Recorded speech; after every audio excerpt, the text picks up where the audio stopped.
Hello, you amazing people out there, and welcome to the Amazing Action Comics podcast, where we are all about independent comics. I am one of your hosts, Raphael, with John Pepe. How's it going, Angel? It's good, bro. You catch that? I did catch that, which is there's a very funny connection with Raphael that I can't wait to bring up later. Ah, okay. Yeah, my favorite turtle. So, yeah, I can't wait to talk about that because I actually read the first issue, which I never did. And then I just saw the movie again last night, which I just freaking totally enjoyed all over again. Nice. And was kind of amazed, especially like when it came out, because we're still talking about pre-CGI stuff, and the practical stuff that they did was just incredible. But we'll talk about that when we get there. All right, guys, welcome to another episode of the Indie Comic and Movie Review for this month. So we got a couple of books for you this week, and then we're gonna hop into our Indie Comic Review, which I'm surprised we didn't do this earlier on because they've been around for like ever. We're going to talk about the Teenage Mutant Ninja Turtles, little Kevin Eastman and Peter Laird, because I went down a rabbit hole, bro. Because I had seen like some biopic stuff on the Turtles and stuff. Like there's so much stuff out there. Yeah. But that whole relationship between Peter Laird and Kevin Eastman, how everything went down, the whole sale of everything, the dropping of everything, but still coming around because he's still fucking drawing turtles. All right, I'm jumping ahead. I gotta stop. Stick to schedule. All right, cool. So yeah, we're good. So we don't only publish comics, but we like to read them. So we've got a couple of books for you this week. This is for the week of what is it? The 17th of May, right? Holy crap, dude! We are almost halfway through the year. That's bonkers. Like, where did it go? I know. Where did it go? And one month from Michael Keaton's Batman Returns in a Flash movie. Oh my god, I can't wait. I cannot wait, man. I cannot wait. You want to get nuts? Let's get nuts. All right, cool. So we have 3 books for you this week. Yeah, let's rock and roll. Why don't you go first? Because we have 3 of them, and you did 2 of them, and I have the 1. Yes. So whichever one you want to start with, shoot. I am going to actually start. So both of mine are from IDW, so that makes that easy. But I'm going to start with Scott Snyder presents Dark Spaces, Good Deeds. So this is the new launch, or the new one from IDW Original. So again, IDW doing a great job of really leaning into their licenses, but also coming out with a lot of great new miniseries.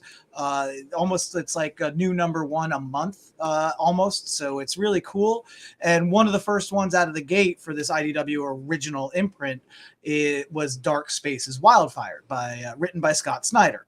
And so what they're kind of doing now is they're sort of keeping that Dark Spaces as sort of an umbrella title. So the Scott Snyder presents makes me think that like he's kind of curating this sort of line under the Dark Spaces, so that he sort of, I guess has, input as to, okay, yeah, this will be the next one that fits into what I think Dark Spaces would be.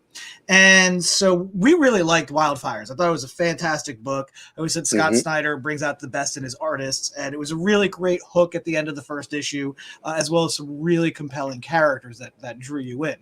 And so this #1 for Dark Spaces Good Deeds is no different.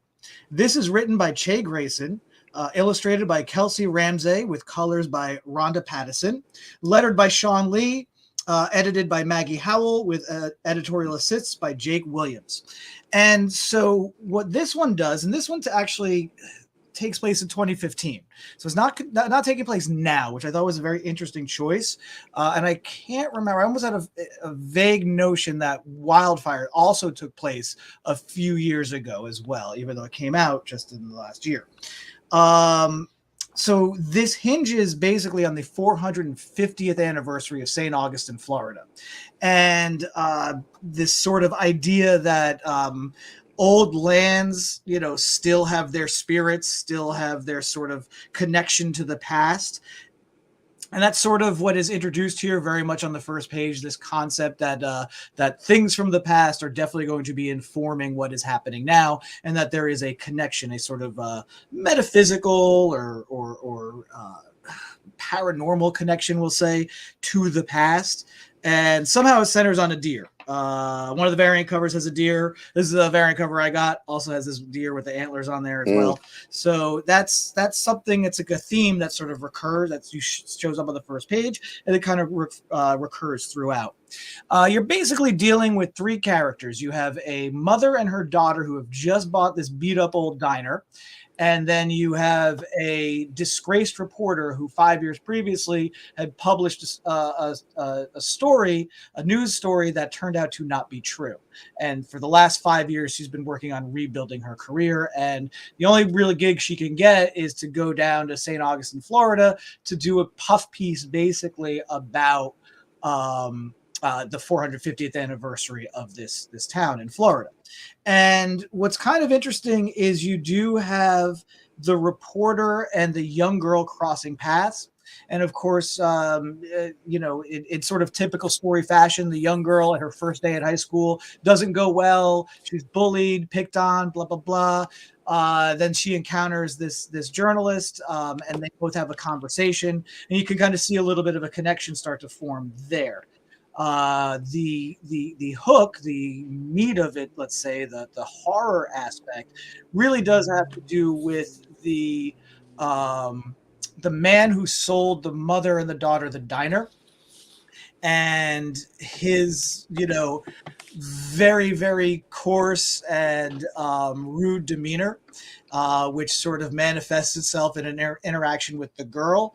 And then something happens to him visually that almost echoes the end of the first issue of Wildfires. So there's sort of an interesting, kind of, like I said, like a weird through line there as far as themes, imagery, and depth of characterization. And so that sort of sets up your mystery. You do also have a cop involved who is building basically a one-night stand that's going to turn into something more with the reporter. So yeah, some really interesting aspects to this story. Like the last 2 weeks with the two Cullen Bunn books, something I really liked that Che Grayson did in here was giving us full characters that we do kind of start to care about and kind of want to see what happens to them throughout this story, and as well to see exactly what's happening. Because there's a lot of mystery in this first issue, but it really sets up some great stuff. I really enjoyed it. The artwork was really cool.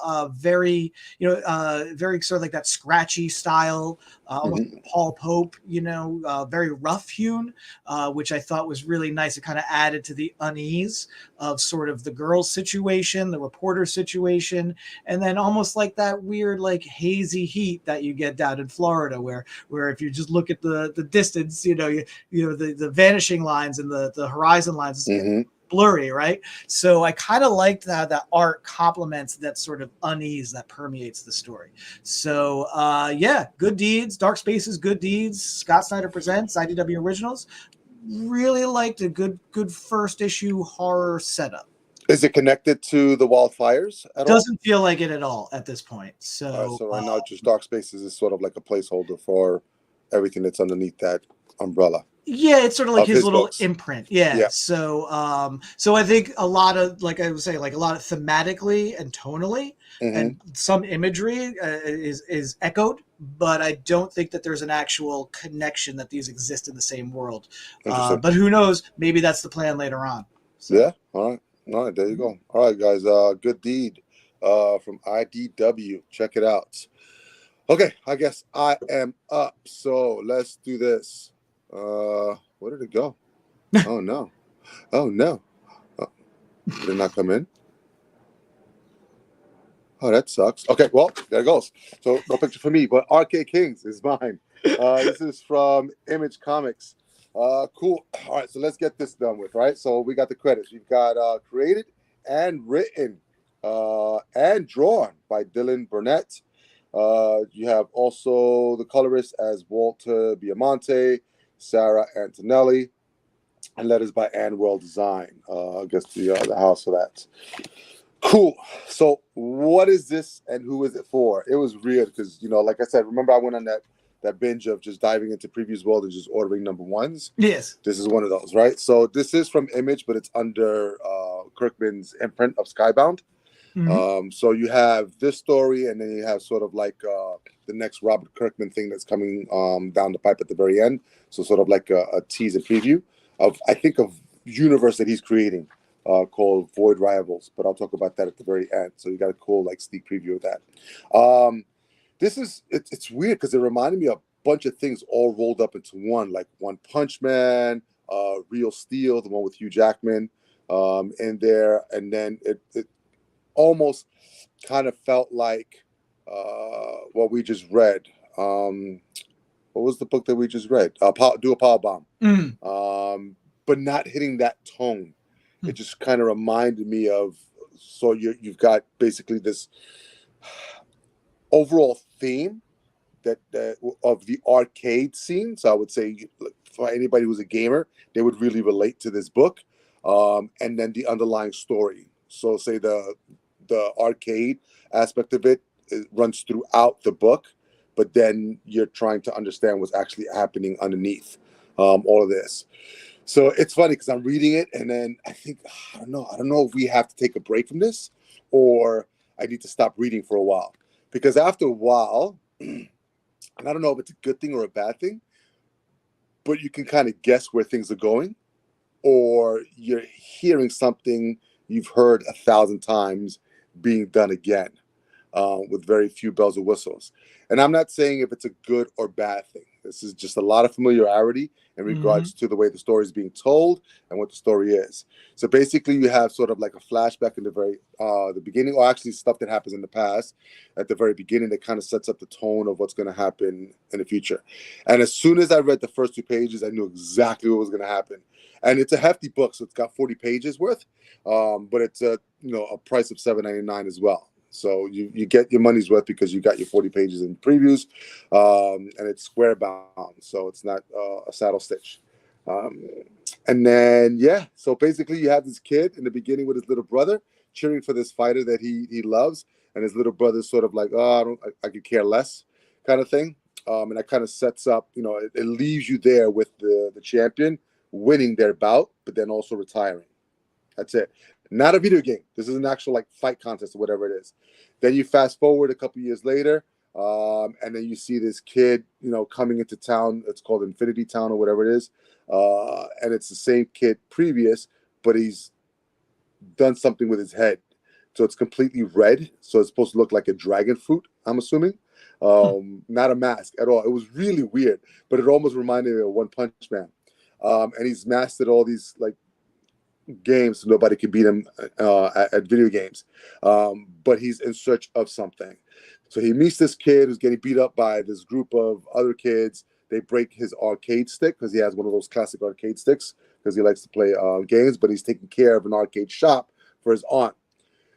So Joe is the main character, the antagonist. And so at the same time, this kid's getting beat up, gets his arcade thing smashed. Joe comes in, saves him, and convinces him to let him stay at the video game place for a couple nights or whatever it is. So he stays there, and you see this like long line of kids just the next day, just lined up, just wanting to play him because he can't be beat at this particular game. It's a fighting game. Long story short, you come to find out that he's in search of somebody, and that halfway through the book, as he's challenging all these other guys, somebody comes in, sort of like an old Western showdown. They come in, they're like, "Oh, I know you, you're blah blah, and so is looking for you. So you're gonna come with me, or I'm gonna beat you up," kind of thing. So they do their little fighting thing. The outcome is as expected. He wins. Blah blah. Like an old Western, oh my gosh, or Incredible Hulk, they found me. I need to move on again, kind of thing. So there's a whole bunch of like things that's just running through my head as I'm reading this because I've read it 1,000 times.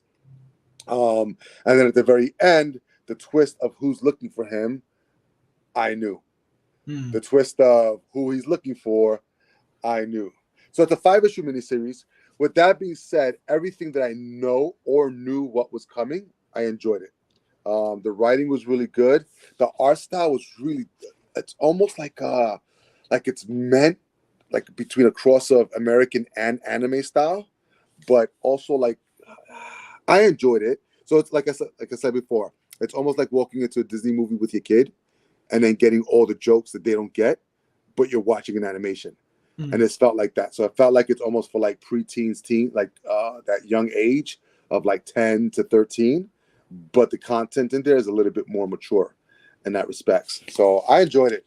The color tones were really great. It's sort of like that neon kind of tone throughout the book. But it's going to be interesting. Like do a power bomb where you had sort of like the wrestling as the backdrop for a deeper story that was going on.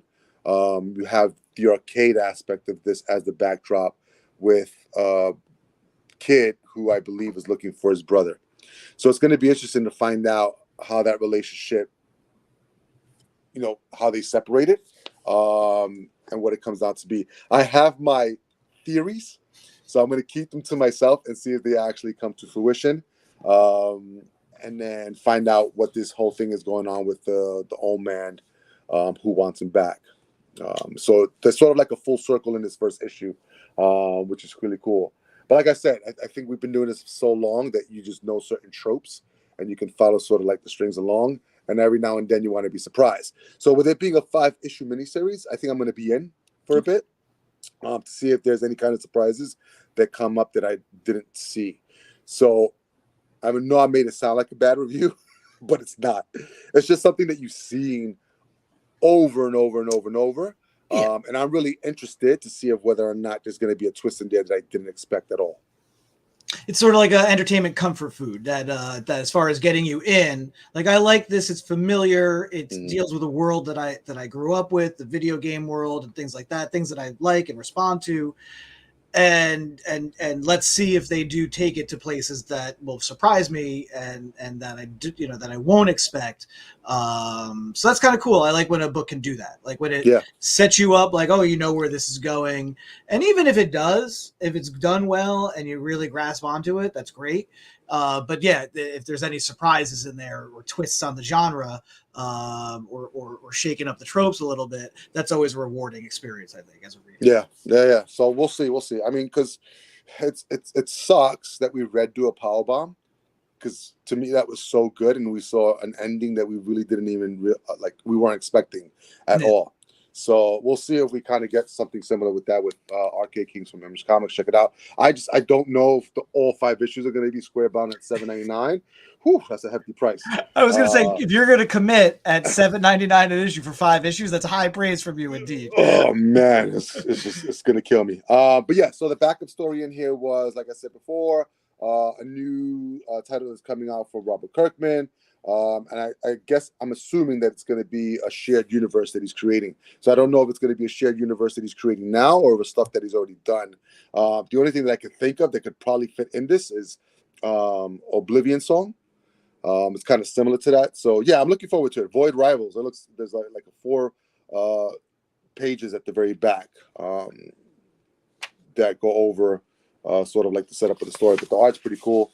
Color is great and stuff like that. And I love that he has not an android, he has a handroid. So it literally is his hand, and it talks to him, and it does like like he's knocked out, and it crawls over to the medic kit to revive him and stuff like that. So yeah, Robert Kirkman has just got, he's weird, but it's all good. Android sounds faintly dirty. It does, doesn't it? I wonder what else it could do for him. All right, Arcade Kings from Image Comics under the Skybound imprint. Check it out. All right, you got one more. Yes. This is for all you. Oh, I can't do it. Oh, I can't. Oh, there you go. Look at you. Yes. Speaking of entertainment comfort food, this is another in IDW's Star Trek license. Listen. Hold on. Before you even start, just know this, right? And this is for all you Trekkies out there. I've never seen a Trekkie film. I've never seen one episode of Star Trek. And I know that if I was on that show, I would 100% be a red shirt every freaking episode. But wait, you have seen Star Trek. You've seen the J.J. Abrams Star Trek. The J.J. Abrams, yes. But those guys spit on those movies. The first one or just 3? I think I've seen... there's 3 of them? I think I've seen 2. 2 out of 3. Yeah. They all have the Beastie Boys song in it, so that's almost interchangeable. So IDW has been putting out a few different Star Trek titles for actually since the J.J. Abrams movie came out. They did a prequel comic, movie adaptation, continuation of the movies, blah, blah, blah. But they've also dipped their toes into original flavor Trek, as well as newer Trek properties like Strange New Worlds or Discovery. And then there's even one, their main Star Trek title now that just launched a few months ago, is like, it's like cherry picking all the like little bits and pieces from all the different Star Trek.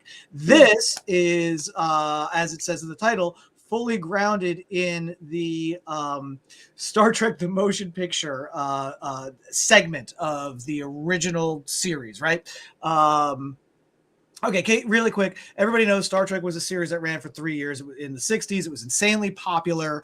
There were plans about 10 or so years later, after a short animated series, to do a new live action show called Star Trek Phase 2 in the late 70s. And then this movie called Star Wars comes out, and it was a huge hit in 1977.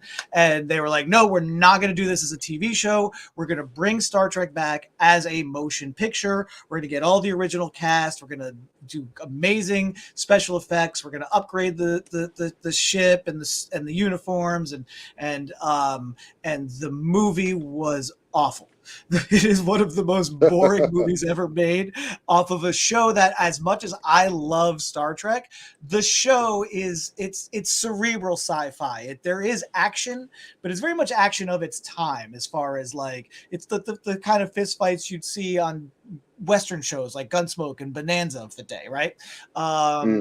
And that's kind of one of the things with Star Trek, is that because it's always, even though it's in the future, its production values and aesthetic are always of the time it's being done, right? So the original series, very 60s. You could just see it in the design and everything, the look and everything. And so this movie in 1979, the production design and the aesthetic, as beautiful as some aspects are, it's so drab. It's very gray and beige, kind of like as you can see on this cover. It's very 1979. It just, even the hairstyles, it just all oozes that era. The new uniforms, while more unified and military feeling, because they're like, it's like space submarines, right? They all look like they're going to go play tennis. They all just look like they're wearing like these like tennis outfits with pajamas. It's really, so it's a really weird thing. The movie tried, and it's just overly long. I mean, there's like, I swear, there's this, when they show the new ship, it's like 15 minutes of the movie of just panning around this model of the ship that it looks gorgeous, but boy, does it eat up time, man. It is so Star Trek the Motion Picture is not a great movie. It is really something that is you really got to love Star Trek to really sit through that movie. Now, I have told you this before, and I'm going to stress this. The only Star Trek movie ever worth seeing is Star Trek II, The Wrath of Khan. Never going to happen. You should, especially because as a man who's going to be 50, you should absolutely watch it, because that is a big part of it. And it is one of Shatner's finest moments on celluloid. He just acts the hell out of that movie, and it really is such a great movie. You've already kind of seen Star Trek 2 if you saw the second J.J. Abrams movie. So almost everything that happens in there happens, but to other characters, and that's sort of that was sort of the cheat in that movie that I think pulled people a lot of different directions. It's like, oh, you're doing the greatest Star Trek movie of all time, but you haven't earned what that movie earned at that point, several decades or 20 years or so, 50, 20 years after the original series started. That's kind of one of the things that makes Star Trek 2 really good, it was loved among fans, is that everything in that movie really feels earned, right? And even if you have not seen any Star Trek before Star Trek 2, and again, you don't need to, because Star Trek 2 is such a great, complete movie in and of itself, that even if you're just watching these characters for the first time from the beginning of that movie, what happens to them by the end, it does feel earned. Now, we're going to just go back now to this Star Trek Echoes, which, again, entertainment comfort food. So this just basically follows the first Star Trek motion picture. It is written by Mark Guggenheim, who also, besides comics, I believe is a film and television writer as well. Illustrated by Oleg Chudakov, colored by DC Alonso, lettered by Jeff Eckelberry, design and production by Neil Uyatake, senior editor Heather Antos, and editor assistant Vanessa Real. So yeah, really, this is you're gonna love this if you are familiar with Star Trek. The art is really nice; it's clean. The likenesses are really spot on, but also very unique to the artist. So it really does. It's a nice looking comic, and it doesn't, the little liberties he takes are not gross exaggeration, so everything does feel very comfortable and familiar. The colorist did a great job of adding color to what was a very drab and colorless movie. So in Mm. that respect, it's actually even more engaging than the movie, and it moves a lot quicker than the movie. And like the movie, it does sort of retread an old plot line from the series, because if you're familiar with Star Trek, Star Trek is famous for dealing with parallel universes or mirror universes, Mm-hmm. and this is no different. So basically, you have other universe counterparts to existing characters, that from Star Trek, and that kind of sets up a really interesting dynamic. So yeah, I really dug it. If you don't like Star Trek and you're not that familiar with the characters, I don't know if that you're going to necessarily want to pick that up off the rack. If it grabs you, I'd say give it a shot, because I will say that a lot of the characters are introduced in a bit of a shorthand, so I think you kind of get, even if you don't know exactly who these characters are. The Doctor is cranky and very old fashioned in his mindset. That Kirk is always butting heads with the higher ups. Spock is very logical and science based. So it does sort of give you, what you need to know if you're not familiar. But that's such a tricky line, right? Because you don't want to bore. It's like the Secret Wars from 1984. We always talk about this. Jim Shooter wrote that Marvel miniseries as if each one literally was someone's first time picking up not only a Mm-hmm. comic in that series, but a comic in general. So you basically, the first 2 pages are telling you exactly what happened before and establishing who the characters are in really weird ways. Like, I'm Ben Grimm, they call me the Thing, and I'm made of Mm-hmm. rocks. It's like, yeah, we can see that and we know who you are just visually. But so this avoids kind of that. It just dives right in, but with their character personalities in place, and I think it's done well enough. I think it's done, again, Mark Guggenheim is really good at this kind of stuff, especially this genre stuff. So I think it is not jarring to somebody who's not familiar to that. And again, it's entertainment comfort food for those who are. So yeah, Star Trek the Motion Picture echoes. Give it a shot. If you love Star Trek, definitely give it a shot, especially your original series crew. If you have never tried Star Trek before and you happen to be in a comic shop, pick it up and see if that, scratches an itch that you didn't know that you had. Well, we know who was there yesterday picking up their copy. Yes. That's all good. All right, wonderful, guys. That was the last book, Star Trek Motion Picture from IDW as well. So there you go. You got yourself 3 choices this week that we picked up off the shelf. Dark Spaces Good Deeds, Arcade Kings, and Star Trek Motion Picture for this week. Yeah, check them out. Visit your local comic shop. All right, so we're going to move on because dude, I don't know why I'm excited, but yes. I'm excited too, man. This is. Yeah. I'm excited because you never saw this thing and you freaking actually watched it now, which is fantastic. And you never read the comic, the first comic, and I read it. That's why I'm excited. So we're good. All right, so we're gonna move on to our indie comic movie review of Teenage Mutant Ninja Turtles. I wish that was an original song. Like I stood to the end credits of the original movie, and I forgot it was a fucking rap song. A rap song, yes. Because they were all doing it back then. It was like freaking Ghostbusters had one too. There was a bunch of movies that just finished off with rap songs. I was like, yes, we were going through a hip hop phase or rap phase. I'm surprised Batman didn't have a rap song, to be honest. It didn't. It had the Prince soundtrack in the middle of it, which is even better.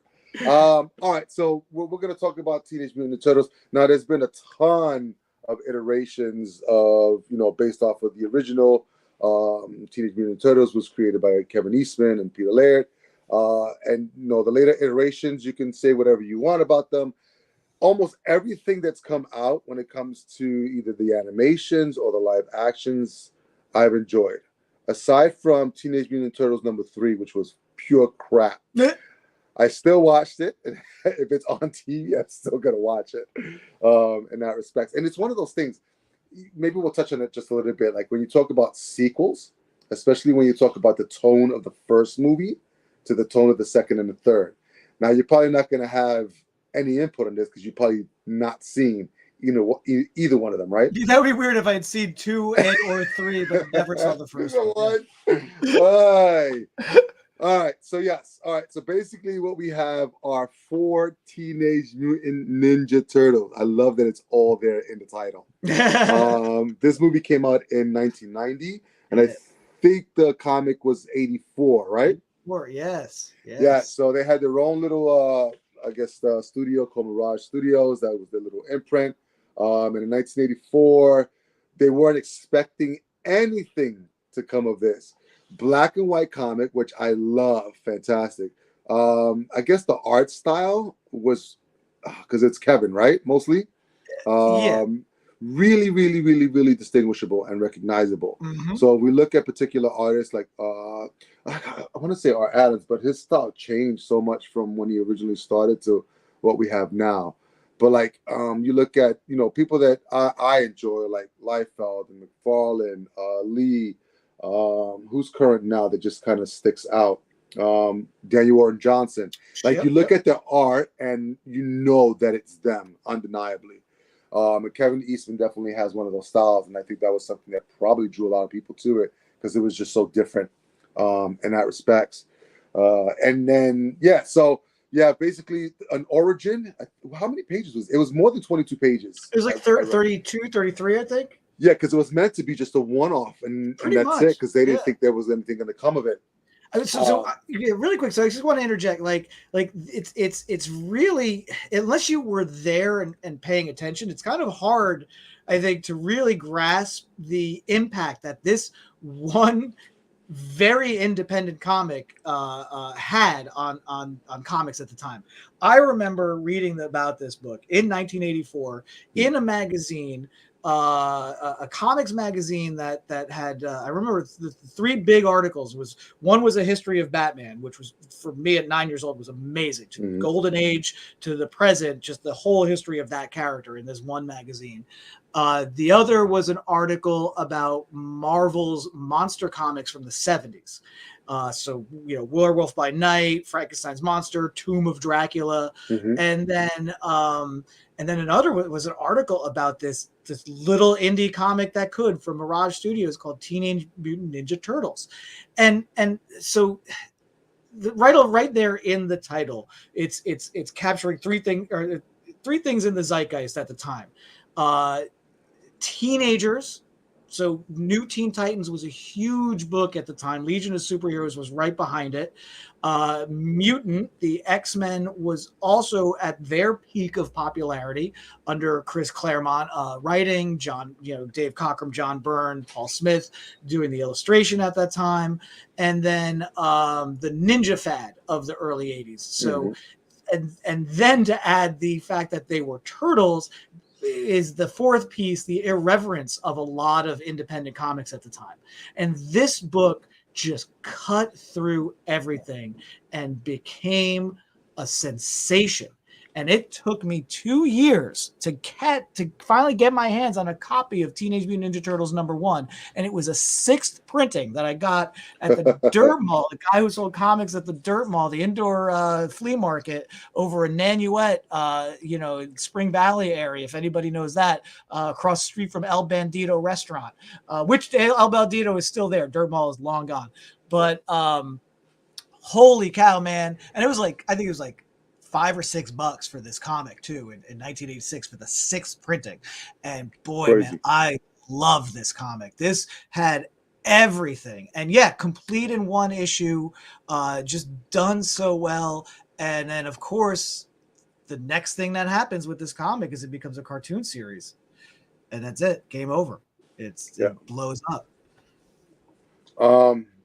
I'd never read it, so it was interesting because I wanted to see how close the source material was to the movie, and then you just go down a rabbit hole on the internet, which is insane, because the movie itself encompassed a lot of that first issue. Yep. and they added in characters that they created later on because April O'Neil's first appearance wasn't until the second issue, Yep. and then Casey Jones wasn't until that spin-off book of Raphael. Yes. And which is reflective of the fight that they had in Central Park Yep. when he was attacking the muggers. So I think they did a really good job incorporating a lot of that early material into the movie. Now, tonally as well, I think they captured that as well because there was it's been a while since I've watched the movie, and having it be a little darker than what I remembered, with the lightness of them being teenagers. Mhm. So whenever they spoke, it was just shit teenagers would say at the time. Because teenagers raised on television in the sewer, right? Like Yes, that's like yes. the great hook, So you have like this really, dark tone with Shredder and the Foot Clan and kind of some of the seriousness of stuff that's going on, broken up by, Michelangelo's, quick remark. And it's funny because I think, even in the comics, that the first comic, they weren't really fleshed out personality-wise. Yep. So like Michelangelo and Donatello were really similar in Mhm. respects. The only ones I think that were really fleshed out were Raphael, because he always had an attitude, and then Leonardo, who was always trying to appease Splinter and sort of like lead his brothers.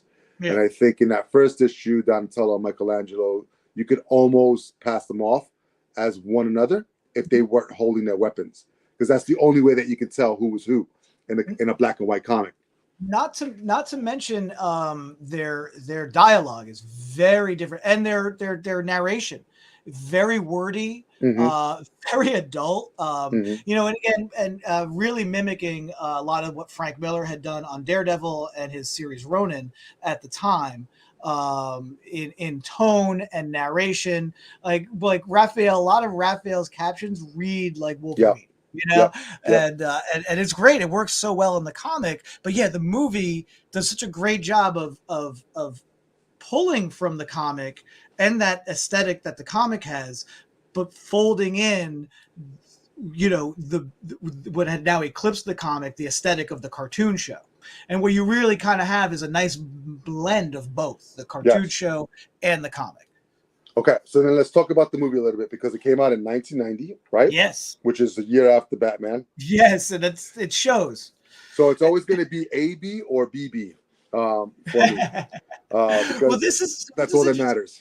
But here's the thing: is that I think this movie was in production while Batman was finishing production. Correct. So it's almost like the directive was make it look like this Batman movie, but we can't show you the movie. Here's a bunch of stills. Here's a bunch of still photographs from the movie, because there are certain things that it is lacking that really makes it feel more of like an 80s movie, specifically the music. Like if Batman had come out before this movie went into production, there would have been a completely different soundtrack and score. You still would have, I think, had the rap song and that kind of stuff, but you would have had less of that synth pop music that's very 80s feeling, and more of like an orchestral Danny Elfman type thing, I think. Or Prince. Yeah. I was, a lot of that stuff was bothering me too. I don't know why.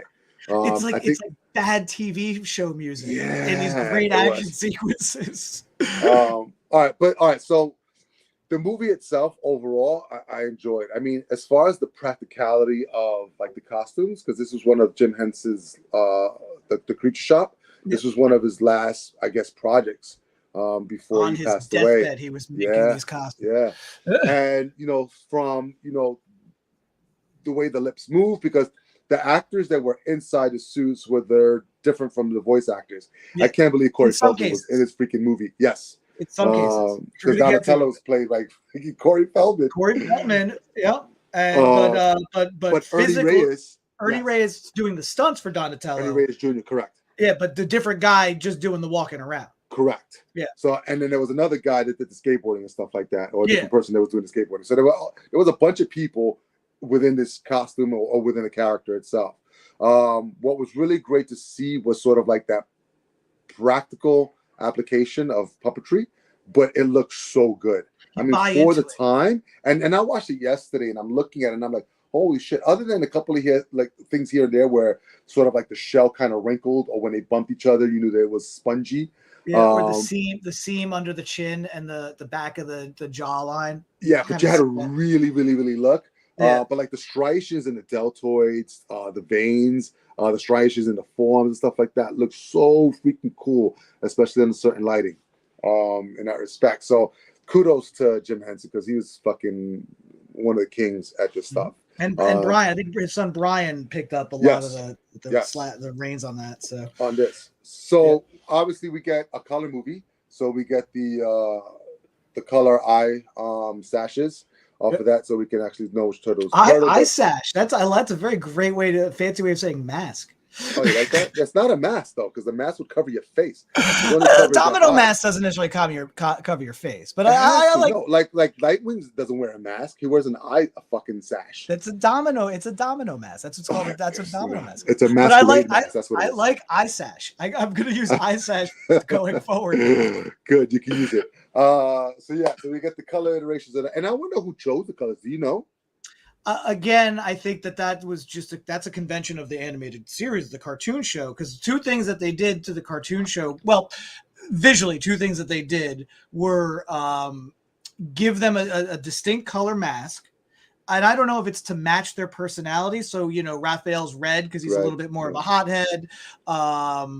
Donatello, I guess, is purple because he's like more of the thinker, and the gadget guy, and Leo gets blue as a leader color, and then Mike gets orange because that was just the other one that was left for that party guy, right? It's fun, yes, party guy. And then they also added, which they don't do in the movie, but they also added their initials on their belt buckles for the cartoon show. And then, of course, the cartoon show, really went all out on their different personalities, which this movie does take on as well. But yeah, that's just part of the cartoon show, just grafted in. Yeah. So, it's interesting because, like you said, when I read the comic, I think the really standouts were Raphael and Leonardo as far as personality.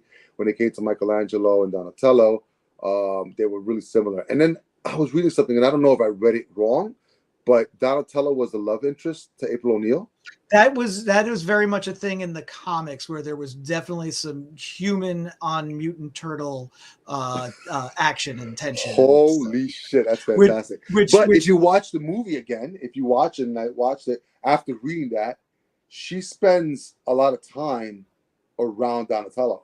But it's weird because there's also like Raphael, like she makes a point to really thank Raphael in her news piece about how she was rescued from them by the mugging.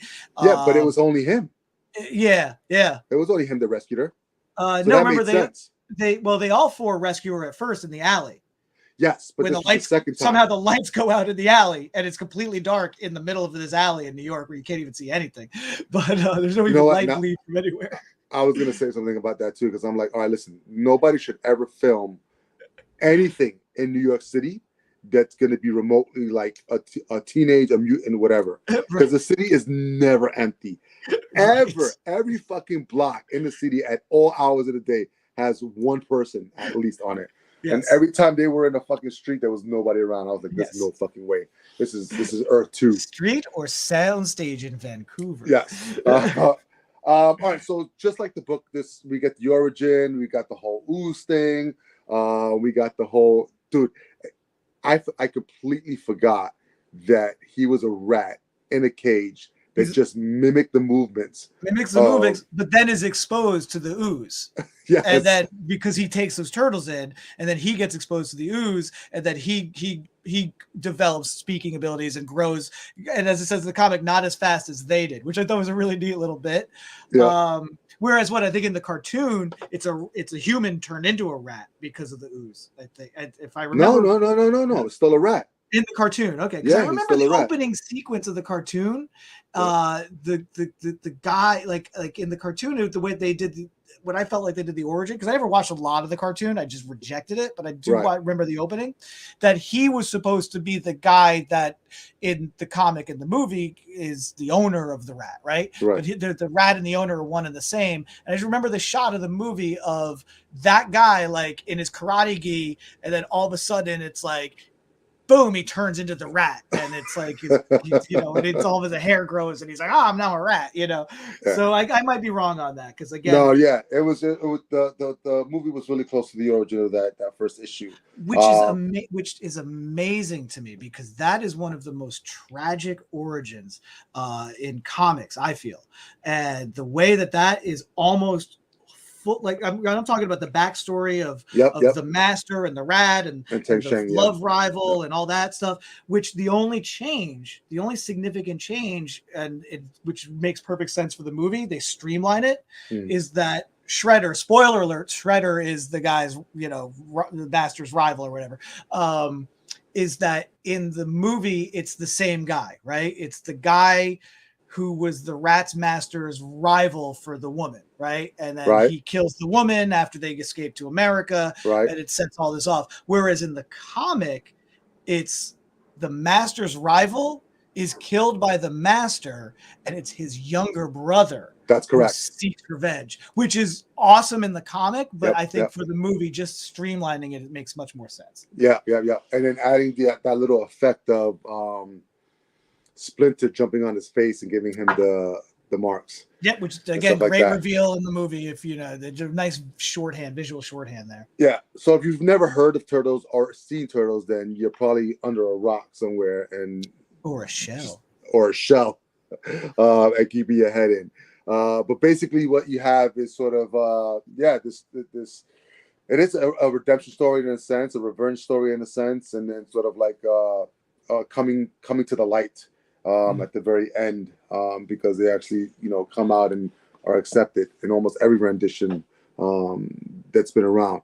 But I think with what they did with Kevin Eastman and Laird did at a time where this is 90s, right? So comics were really hitting their peak as well, but this was mainstream. We take an independent comic that nobody ever heard of and just blew up. And if you think about it, from 1984 to this movie made in 1990, that's 6 years. Mm-hmm. You had a toy line, you had an animation, and you had the movie done. Yeah. Then shortly after that, Eastman gets bought out by Laird because I guess he doesn't want anything to do with Turtles anymore. Yeah.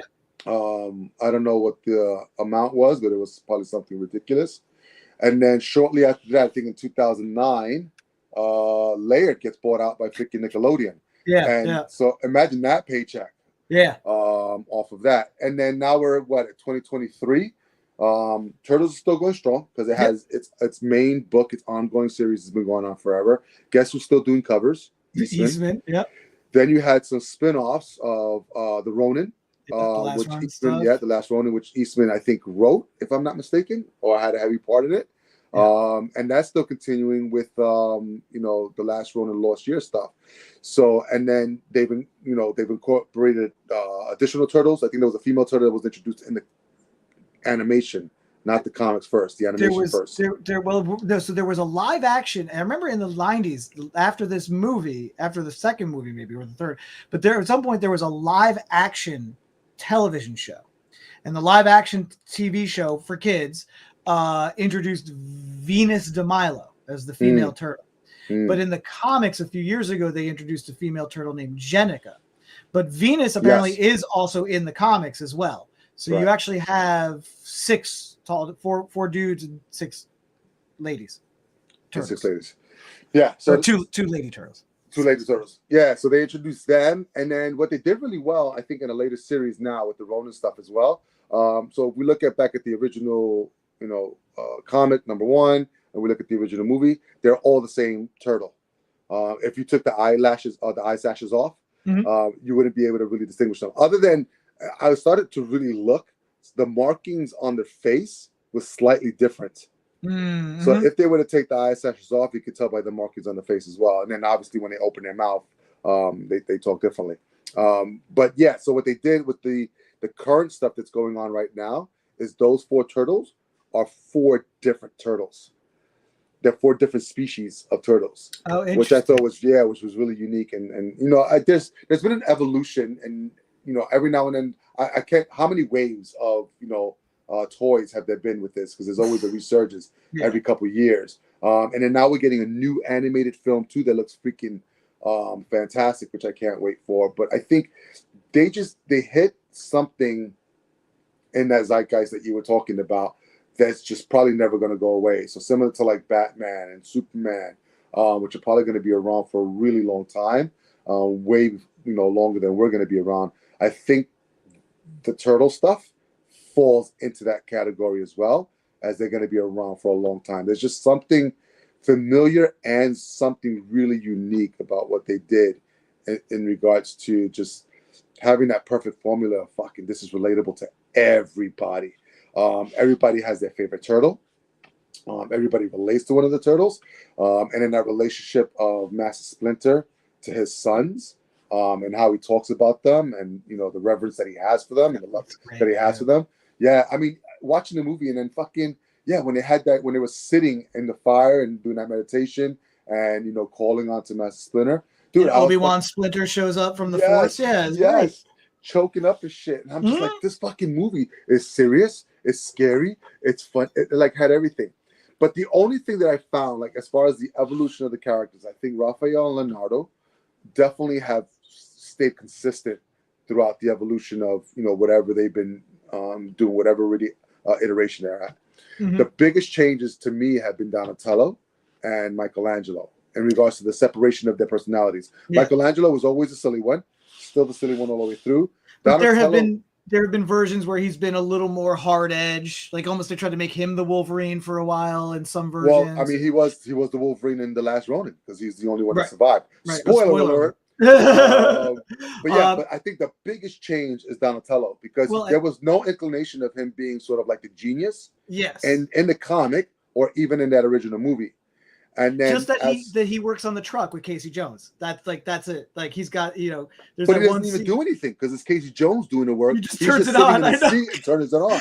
And they're playing word games. Yeah. And they're playing word games. So it's really interesting the evolution of that character because I think that was the only personality that kind of needed to be flushed out. There was even a point in the comics where Donatello, I think, became like a cyborg too. Like no way. Had cybernetic parts and stuff like that too. Yeah. So now again, there's also some of there have been, I think, like Transformers in comics. There have been some dueling continuities of the Ninja Turtles within the comics. But for the most part, I think the stuff that IDW is publishing now is still in the same world as the original Mirage series. Yeah. Yeah. So, I mean, as far as, comic book to movie adaptation, I think this was probably one of the best ones that I've ever seen.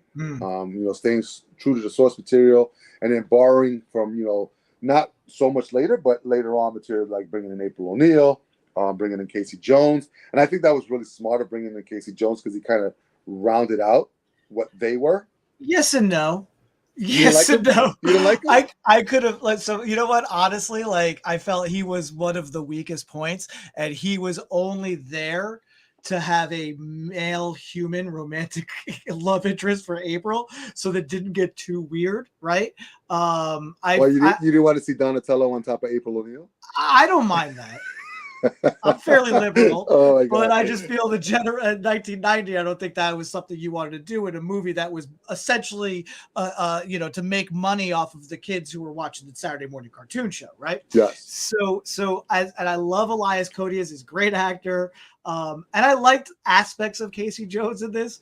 But oh man, there was a lot of stuff that he said that I was like, wow, that dialogue is awful. 1990s, man. It's all good. It's funny. It's funny. So I'd never seen this movie and I liked it enough. I will probably watch it again in less than 30 years. But so before I put this on, I like to watch a trailer, the original trailer before I watch a movie. Right. And I put the trailer on for this movie and oh my God, it is like such a bad trailer because it takes all the goofy one-liners the turtles say and all the little bits like them, knocking the guy in between their shells or like, him ducking his head under in his shell and I love being a turtle. And it's all the really, really bad bits because the commercial is designed to get the kids excited about the movie, Right. the cartoon. And I was like, I don't know if I can do this after the trailer. I was like, this just looks so goofy. They're back spinning and fight, like they're breakdancing and fighting, and what it looked like in the trailer. And so when I put the movie on, man, I was pleasantly surprised because you really buy into those animatronics and those guys in those suits, and it all of that goofy one-liner stuff is really spaced out like throughout the movie really well. So it's not hitting you all at once, one after another. There's really interesting stuff happening in between that. So I thought that was really cool. And as I'm watching this, like, wow, you could really excise a fair amount of this movie and kind of nail down something very close, maybe a 30-minute edit that brings you something sort of close to the original comic, right? And I want thing, so I was very worried after I saw that trailer, but boy, I love this. I thought this was so much fun.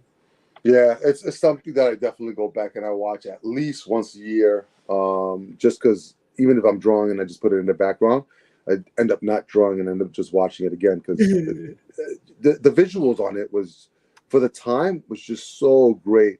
As you get older, teenagers get annoying, so that's the only thing that bothers me now. But if we look at it like as far as an independent film, as far as an independent comic, how it just blew up, and I'm looking at like the stats. So if we look at, it had a budget of 13.5 million, and it grossed over $202 million. Amazing. Fucking insane. So it was like the 9th highest grossing film of itself, and it was the highest grossing independent film of the time. You know what that money gets you? That money gets you Vanilla Ice for the sequel. It does. That kind of box and office. That's what they say. That's Ninja Turtles 2 is Vanilla Ice's acting debut. Oh, Cool as Ice was not, huh? Yeah, no, it was not. I thought Robbie Van Winkle's Vanilla Ice persona was his acting debut. And don't even get me started on 2, because what pissed me off about 2 was the fact that they didn't even use freaking Bebop and Rocksteady. They made up 2 different fucking mutant whatevers for the movie, which pissed me the fuck off, because that would have been a great movie had it been Rocksteady and Bebop in our respects. But we won't even talk about it. And then fucking 3 going back to freaking ancient Japan. Holy motherfucker. Like there was no way that there was freaking samurai helmets big enough for those guys. And they just got them made from this. Well, this Shredder, as great as Shredder looks, I could have done without the sort of red 80s pattern on his bodysuit. That could have been darker. Because he definitely looked like a businesswoman in that fabric. And his helmet is because he was too small. Yeah, he was too small. He was a small guy. But yeah, it protruded from his face too far. Like he was going to turn and whack somebody in the head who was standing too close. But all the blades highly accurate to the comic. Except they shorted him one set, because in the comic he's got the long blades on both arms, and they do this. It's like Spider-Man in the live action Spider-Man from the 70s only has one web shooter instead of 2. Right. So you know why they did it, right? Because the other guy might have killed himself with 2 or another actor. He kept stabbing the other actors when he had to put his hands in his face. But so what I was gonna say is, all right, so yeah, highly accurate to the comic. The death scene was a little bit different. I wanted to ask you about more gory in the comic. That would have been not good for a PG-13 rating. What I love is after he dies, right? So those who don't know, spoiler alert again for a 32-year-old movie. In the comic, Shredder is stabbed. He fights the turtles on a rooftop. They really do a number on him. And so before he goes out, he's got like a thermal detonator, like a Star Wars bomb, right? That he's going to blow up and just blow all of them up with him. And they knock him off, and he like blows up on his way down into the building. And then you have pieces of Shredder just lying around. And I think one of the last panels is one of them picks up his arm, with the plate, just throws it behind him into the dumpster. In the movie, he is similar, except no bomb. And it's really Splinter and Shredder having that showdown. Yep. And Splinter is actually, holding on to him, preventing him from falling. Shredder attacks. Splinter has to let go. Shredder falls into a conveniently placed garbage truck, which then Casey Jones then turns on to crush Shredder. Right. And then all the police and the media and everybody shows up, right? And all these kids and everything. And they're all talking about all these guys that they had, there's a big fight and all these ninja guys. We got to clean these guys up. And you go to this warehouse, you'll find everything going on.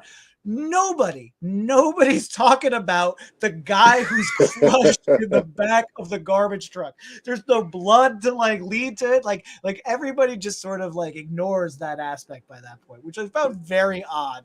But again, very gory. It was 90s, bro. And well, you know what it was? Because everybody was distracted by the acting ability and the acting chops of Sam Rockwell. Yes. I was going to get to some Teenage Mutant Ninja trivia. And yes, a 22-year-old Sam Rockwell as the leader of the gang. Amazing. I had no idea. All right. But before we go any further, so love the fact that they were really dedicated to the accuracy of the costume. Yeah. But it was so uncomfortable watching that one scene with his second in command. I think it's Masatatsu. Yeah. When he comes in and he has to take his his cape and put it behind him. Yes. So his shoulders have the blades too. And that scene went on for 30 seconds before they even said anything, because he's were the blades real? Because he was really meticulous and worried about not cutting himself. I was what the hell? Either they were real or they were very soft rubber, and he had to be careful not to do it too fast and then kill the illusion. Like the penguin walking by the gravestone and nudging it, and you see the gravestone wobble and back and return. My favorite. But that's what happened in California. Yeah. But 30 seconds, and I was I rewinded it again, and I was like, holy shit, this is really uncomfortable and shit. But yeah, so all right, so overall, so let's go back then. Overall, what did you think of the movie? I thought it was great. I really liked it. Like I said, I mean, the good far outweighs the cringy, and I really enjoyed it. And again, I just like the feat of the animatronics in the pre-CGI world. It just really pulls you in, and you really buy into what's going on there with these actual turtle characters. So I really, I don't think I'm sorry that I waited 32 years to watch the movie. But I'm really happy that I have now watched the movie, and I really enjoy it. I don't know if I'm going to watch 2 and 3. 2 at least. You got to watch the Vanilla Ice. I might watch this one again at some point. And now I'm actually curious to see what the reboot movies were like. The animated reboot movie, and then from 10 or so years ago, and then the one from 2014. I kind of want to check those out. Not crazy about those designs of the turtles. Yep. But I just kind of want to. I don't know. I feel like I'm gonna feel that I'm gonna be disappointed with the CGI compared to the live action guys. So this is really funny. You mentioned before Raphael is your favorite turtle, right? So as I'm watching the credits and first when I'm watching the movie, Raphael's the only one who really does any sort of martial arts on that rooftop fight. And again, like the comic, Raphael has a solo fight. Raphael has a couple solo moments here. And I was like, oh, that's got to be Ernie Reyes in the suit doing all that martial arts stuff. But no, apparently he was the stunt double for Donatello. But as I'm watching the credits, I noticed the voice and the guy in the suit for just the walking around stuff is an actor by the name of Josh Pais. And this is what's crazy is Josh Pais actually played my dad, Phil Pepe, in ESPN's The Bronx is Burning miniseries from 15 years ago. Holy crap. Yeah, my dad, they actually wrote my dad in as a character in this because he was there. And so he was the sports writer, guy that you kind of follow through part of this movie. Which is so cool. That's a great connection because the only other thing I remember Josh Pais from, he was the very inappropriate gynecologist in this movie called Teeth. It was a horror movie. You can put 2 and 2 together there. Yep. And there was a show called Michael and Michael Have Issues with Michael Ian Black and Michael Showalter. It was on Comedy Central, and they're two comedians, and they were the setup was they have a show, and they have a very beleaguered director who they constantly barrage and harass with their antics. That's also Josh Pais. So to know that the guy who played my dad in this movie is also Raphael in the Ninja Turtles, like, I was like, that's so cool. I wish my dad would not care if he was still around and I told him this, but boy, I would have loved to have been able to know this back then and tell him, because I thought that was really neat.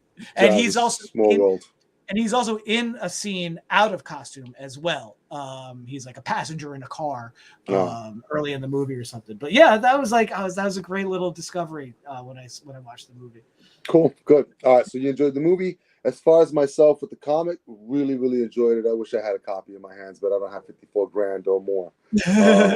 But I'll take a 6th or a 7th or 13th printing. So I guess the next facsimile that comes out, I'll grab that. I think I don't know where it stands right now on trade paperback collections of that original stuff. I don't know if IDW has anything in print currently. Oh yeah, I have to check that out. Yeah. But it'd just be good to have like that first issue. Yeah, and it's really so funky. It's really a lot of things that like I thought were, because I had read a couple of, I think 3 of the first 4 issues when I was younger, before the cartoon show starts. And what I had seen from the cartoon show, I was like, wow, they went crazy with this alien with the brain in its stomach, and then the Rocksteady and Bebop and all this weird, crazy sci-fi stuff. And then that actually is all actually in the comic. The comic went to some really crazy places before the cartoon show. And really some of that stuff started to gestate and bubble in the comic as far as that differentiating of their personalities. It again was really just really overdone for the cartoon show. And now one of my favorite bits in the original comic is the connection to Daredevil. Because again, Frank Miller's Daredevil was very influential on these guys, and the whole setup, which they don't, it's interesting, they don't show this in the movie, because in the movie, Splinter is in the sewer and he sees the aftermath of the incident. He sees the broken bowl, the 4 turtles, the canister, the ooze. He doesn't see what led to that. But in the comic, he's up on the surface foraging for food, and he sees the blind man crossing the street, the young man pushing the blind man out of the way of the truck barreling by, the canister bouncing out of the back of the truck, hitting the kid's bowl of turtles that he's holding, and then hitting the young kid in the head, which and then Eastman and Blair had said, that is Matt Murdock. That is a young Matt Murdock. That is the scene where Matt Murdock goes blind, but gains his Daredevil powers.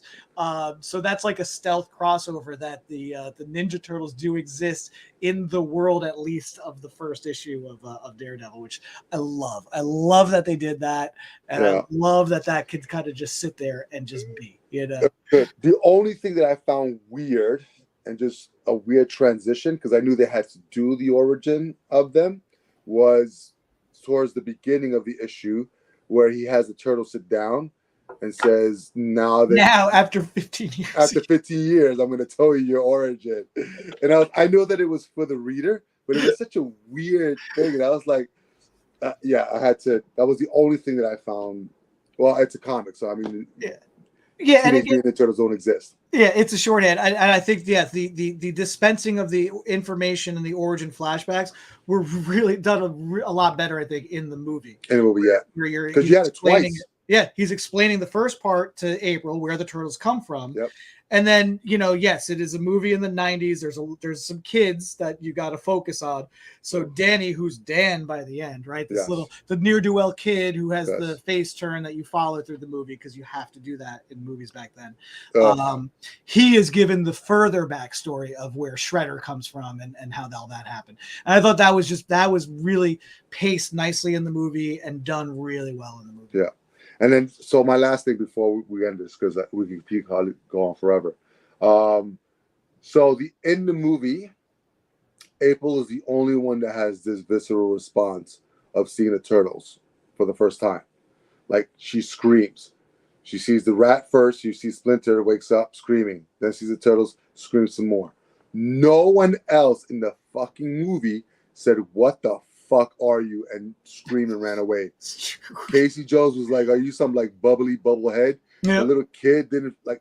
If you saw a real live fucking turtle walking around and talking, what the fuck would you do? Well, that's probably one of the most New York things, because there is that one moment when Raphael in the trench coat and the hat is running across the street and he gets hit by the cab. He rolls over the hood of the cab, and the guy in the back of the cab goes, "What was that?" And the cab driver's like, "Man, it looked like some giant turtle in a trench coat and a hat.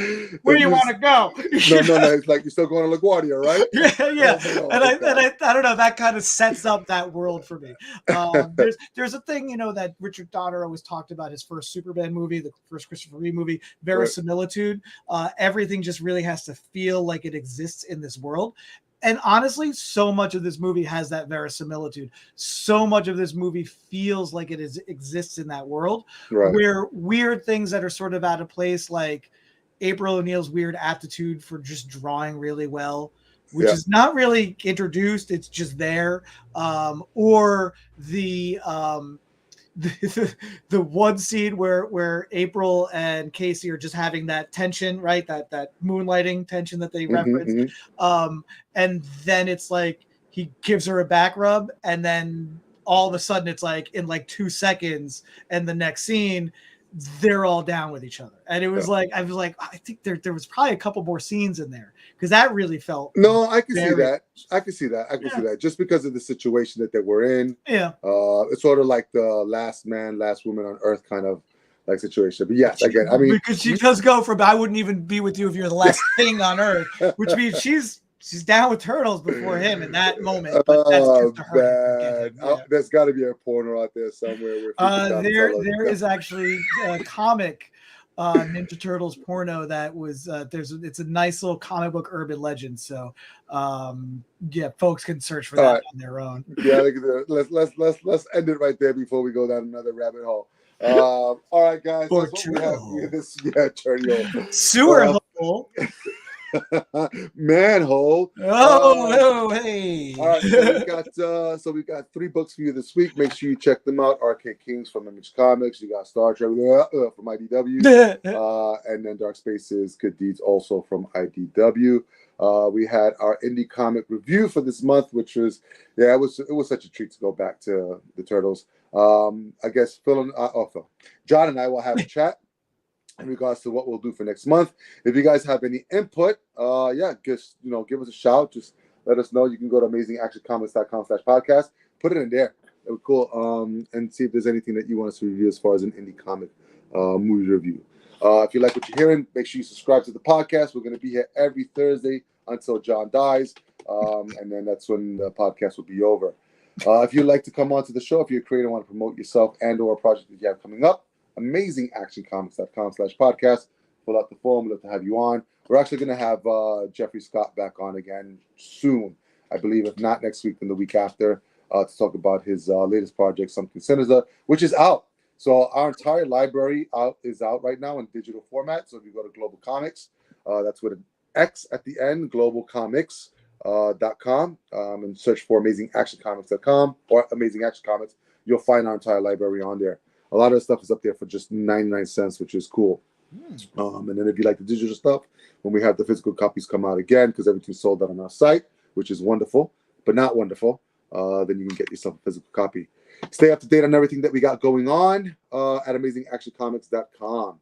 And please, most importantly, support your local comic book shop, because we want those guys to be around forever, so that way we can have books to read and be entertained, like we are every single week, every single Wednesday, every single Tuesday. It's wonderful. Phil, where do you get your comics from?